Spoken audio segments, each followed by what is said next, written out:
Government അന്വേഷിച്ചോട്ടെ. ആരെങ്കിലും പറഞ്ഞ പരാതി കൊടുക്കണ്ട. പരാതി കൊടുത്ത സ്ഥിതിക്ക് ഇനി അന്വേഷിച്ച് നടപടി എടുക്കട്ടെ. അതിനെക്കുറിച്ച് ഇപ്പോൾ തീരുമാനിക്കേണ്ട, തുടർ നടപടി. കാരണം MLA സ്ഥാനം രാജിവെക്കാത്ത ചിലരൊക്കെ അസംബ്ലിയിലുണ്ട്. അതുകൊണ്ട് MLA സ്ഥാനം രാജിയല്ല, പാർട്ടിയെ സംബന്ധിച്ച് ഈ കാര്യം തീരുമാനിക്കാനുള്ളൂ. ഇപ്പോൾ അദ്ദേഹം സസ്പെൻഷനിലാണ്. കൂടുതൽ കടുത്ത നടപടികളുണ്ടായാൽ സാഹചര്യങ്ങളൊക്കെ അനുസരിച്ച് പാർട്ടി അപ്പോൾ തീരുമാനിക്കും. അല്ല, ഇങ്ങനെ ഒരു പരാതി ഇല്ലാതിരുന്നപ്പോൾ തന്നെ പാർട്ടി അങ്ങനെ ഒരു നടപടി എടുത്തു. ഇപ്പോൾ പരാതി വന്നിരിക്കുന്നു. അപ്പോൾ അതനുസരിച്ച് തുടർ നടപടികൾ നോക്കി കാര്യങ്ങൾ തീരുമാനിക്കും. തുടർ നടപടി വരട്ടെ. ഒറ്റ കാര്യം കൂടി, ഇങ്ങനെയുള്ള നടപടികളായിരിക്കും. അല്ല, അത് പാർട്ടി ആലോചിച്ച് വേണം തീരുമാനിക്കാൻ. അത് ഒറ്റയ്ക്ക് എടുക്കേണ്ട തീരുമാനമല്ല. എന്തെങ്കിലും ആശയക്കുഴപ്പം സംഭവിച്ചുണ്ടോ? ഇത് ഒരു ആശയക്കുഴപ്പമില്ല. KPCC അന്ന് വരെ സ്റ്റാൻഡാണ്. അല്ല, ഇനിയിപ്പോൾ സ്വാഭാവികമായിട്ടും അദ്ദേഹത്തിന് മാറേണ്ടി വരുമല്ലോ.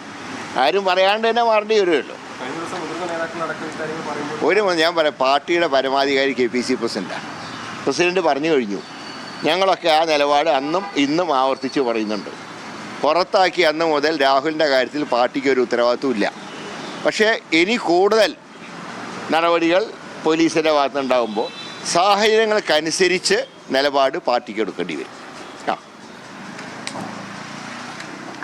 കെ മുരളീധരന്റെ പ്രതികരണമാണ് കേട്ടത്. ആദ്യം മുതൽ തന്നെ കെ മുരളീധരൻ കൃത്യമായ നിലപാടെടുത്തിരുന്നു. കൂടുതൽ നടപടികൾ സാഹചര്യം അനുസരിച്ച് തീരുമാനിക്കും എന്നുള്ള കാര്യം മാത്രമാണ് ഈ ഒരു സമയത്ത് കെ മുരളീധരൻ പ്രതികരിക്കുന്നത്.